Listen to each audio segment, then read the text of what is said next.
This is Sridhar Kadari, senior journalist, managing editor, we media news. ఇప్పుడు మనం హైదరాబాద్ మహానగరంలోని హిమాయత్ నగర్ లో ఉన్నాము. ప్రముఖ లాయర్ మురళి గారిని కలవబోతున్నాము. ప్రజలందరికీ అద్భుతమైన న్యాయాన్ని అందజేస్తూ న్యాయ వ్యవస్థ గొప్పతనాన్ని ప్రపంచానికి చాటుతున్నారు. వి మీడియా న్యూస్ రూపొందించిన దేశభక్తి దేవతామూర్తుల క్యాలెండర్ ఆయన ఆవిష్కరించారు.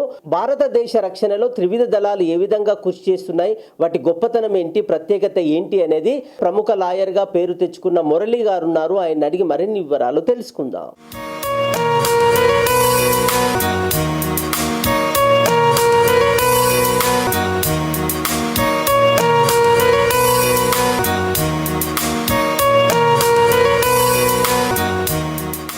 నా పేరు నంచెర్ల మురళి. నేను హైకోర్టులో అడ్వకేట్గా ప్రాక్టీస్ చేస్తున్నాను.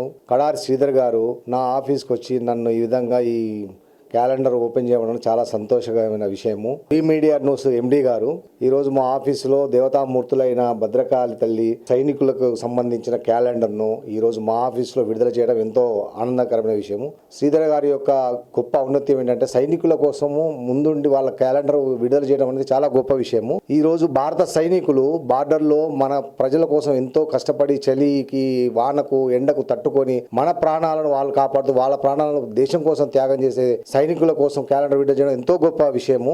శ్రీధర్ గారిని దాని గురించి అభినందిస్తున్నాను. ప్రతి ఒక్క భారత పౌరుడు సైనికుల కోసం ఎంతో కొంత వాళ్ళ వెల్ఫేర్ ఫండ్కు ఎంతో కొంత సాయం చేసి వారికి అభ్యున్నతికి పాటుపడాలని నా యొక్క ప్రార్థన. ఆ త్యాగాలను మనం ఎంతో సర్వదా కీర్తించవలసిన విషయం. అది వాళ్ళ భార్య పిల్లలను కూడా పక్కన పెట్టి మన భార్య పిల్లలను కాపాడడం అనేది దేశం కోసం వాళ్ళు చేసే త్యాగాన్ని మనం నిరంతరం వాళ్ళని కొనియాడాలి. వారి ప్రతి ఒక్క వాళ్ళ సైనికుడి ప్రాణం ఎంతో గొప్పది. మన ప్రాణాలను కాపాడుతూ వాళ్ళ ప్రాణం త్యాగం చేయడం అంటే it's not a ordinary thing. ఇది ప్రతి ఒక్కరు కూడా భారత సైనికులకు మనం ఎంతో కొంత సపోర్ట్ చేయాలి వాళ్ళ కోసం అని నా యొక్క అభిప్రాయం. వేములవాడ రాజన్న కరీంనగర్ జిల్లాలో ఉంది. భద్రకాళి తల్లి వరంగల్ జిల్లా హెడ్ క్వార్టర్లో ఉంది. నేను ప్రతి సంవత్సరము 2 సార్లైనా నేను వేములవాడ రాజన్న దర్శించుకుంటాను. వేములవాడ రాజన్న మనం కోరిన కోరికలు ఏదైనా సరే ఆయన తీర్చగలుగుతున్నారు. ఇక భద్రకాళి తల్లి అంటే పవిత్రమైన మూర్తి. ఆమె వరంగల్లో ఒక పెద్ద దేవతామూర్తి. ప్రతి ఒక్కరు ఆమెను దర్శించుకొని ఆ దగ్గర మన కోరికలు చెప్పుకుంటే మన కోరికలు నెరవేరుస్తుంది భద్రకాళి తల్లి. అలాంటి క్యాలెండర్ను మన ఈ మీడియా శ్రీధర్ గారు ఆవిష్కరించడం అనేది ఇంకా గొప్ప విషయము. వారిని నేను అభినందిస్తున్నానండి. యాదాద్రి గుడిని మన గవర్నమెంట్ కేసీఆర్ గవర్నమెంట్లో చాలా గొప్పగా తీర్చిదిద్దారు. తిరుపతి లాగా తీర్చిదిద్దారు. అది చాలా మన తెలంగాణకు ఎంతో గొప్ప దేవాలయం. అది దాన్ని ప్రతి ఒక్కరు దర్శించుకొని మనం అక్కడ మన యొక్క కోరికలను అక్కడ చెప్పుకుంటే యాదాద్రి నరసింహస్వామి మన కోరికలు తీర్చగలుగుతాడు. ఇంకా అమ్మవారు కన్మార్ భాగ్యలక్ష్మి తల్లి ఈ హైదరాబాద్కి ఒక మూల స్తంభం. ప్రతి ఒక్కరిని చిన్న వ్యాపారి దగ్గర నుంచి కోట్ల వ్యాపారం చేసుకునే వాళ్ళను కూడా ఆ తల్లి ఎంతో దీవించి వాళ్ళకు కనీసం ఈరోజు బ్రతుకుతున్నారు అంటే పల్లీలు అమ్ముకునే దగ్గర నుంచి కోట్ల రూపాయల బిజినెస్ చేసే వాళ్ళని కూడా ఈ తల్లి ఎంతో కొంత వారిని కాపాడుతుంది, ఆశీర్వాదిస్తుంది. చాలా గొప్పమైన విషయం అండి. ఇలాంటి అన్ని క్యాలెండర్లు మన కడారి శ్రీధర్ గారు ఈరోజు నాతోని ఓపెన్ చేయడం అనేది ఇంకా గొప్ప విషయం. చాలా చాలా ధన్యవాదాలండి. ఈ న్యాయవాద వృత్తి చేపట్టడం అనేది నాకు ఒక గొప్ప అవకాశం అండి. ప్రజలకు న్యాయం అందించడము, వాళ్ళకు ఉన్న కష్టాలను, వైద్య వృత్తి కంటే కూడా ఈ న్యాయ వృత్తి చాలా గొప్పది. వైద్య వృత్తి అంటే ఒక్కరితోనే వాళ్ళ కుటుంబంలో ఒకరు కోల్పోతే ఆ ఒక్కరితోనే పోతుంది కాదు. అదే న్యాయవాద వృత్తిలో ఒక వ్యక్తి వాళ్ళకు సంబంధించిన ఆస్తులు కానీ ఏది కానీ ఒక విషయంలో అది కరెక్ట్గా చేయకపోతే ఒక న్యాయవాది ఆ కుటుంబం మొత్తము బాధపడి వాళ్ళ కష్టాల్లో పోతారు. కాబట్టి న్యాయవాద వృత్తి చాలా గొప్పది. మనం అందరికీ డబ్బులతోనే కాదు పేదవాళ్ళకు కూడా న్యాయం చేసి వాళ్ళకు ఉన్న కష్టాలను తీర్చాలనేది నా అభిప్రాయం అండి. నేను చాలా సంతృప్తిగా జీవిస్తున్న న్యాయవాద వృత్తితో. నా కూతురు కూడా న్యాయవాద వృత్తి చేపట్టింది. ఆమె కూడా నాతో పాటే ఉంటుంది.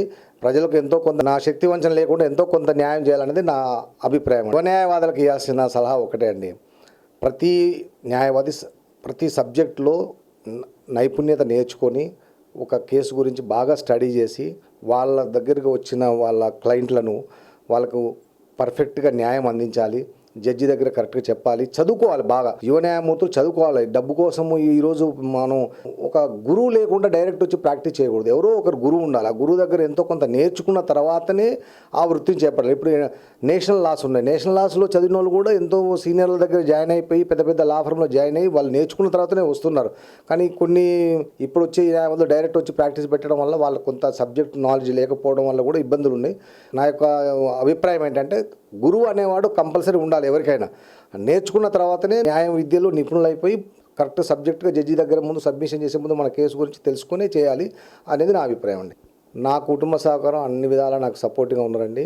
దానివల్లనే నేను ఈ వృత్తి నేను మార్నింగ్ 9 నుంచి ఈవినింగ్ 9-10 వరకు కూడా నేను కష్టపడి నా యొక్క క్లయింట్స్కి ఎంతో కొంత నేను చేయాలనే ఒక అభిప్రాయం. కేసు నేను నా దగ్గరకు వచ్చిన కేసును పర్ఫెక్ట్గా ఒకవేళ నాకు తెలియని సబ్జెక్టు ఉంటే కూడా తెలిసిన వాళ్ళ సీనియర్ల దగ్గరికి వెళ్ళి తెలుసుకొని నేను నా యొక్క క్లయింట్స్కు న్యాయం చేయాలనేదే నా అభిప్రాయం అండి. నేను ఆల్ టైప్స్ ఆఫ్ కేసు అండి, సివిల్, క్రిమినల్, రిట్ పిటిషన్స్, ఆర్బిట్రేషన్స్ అన్ని కేసులు నేను తీసుకుంటాను. నేను న్యాయ వృత్తి కంటే ముందు నేను జ్యుడిషియల్ డిపార్ట్మెంట్లో సీనియర్ సూపరింటెండెంట్గా పనిచేశాను. అనుభవంతో స్టెనోగ్రాఫర్గా పనిచేశాను. ఆ అనుభవంతో ఈ వృత్తిలో నేను రాణిస్తున్నానండి.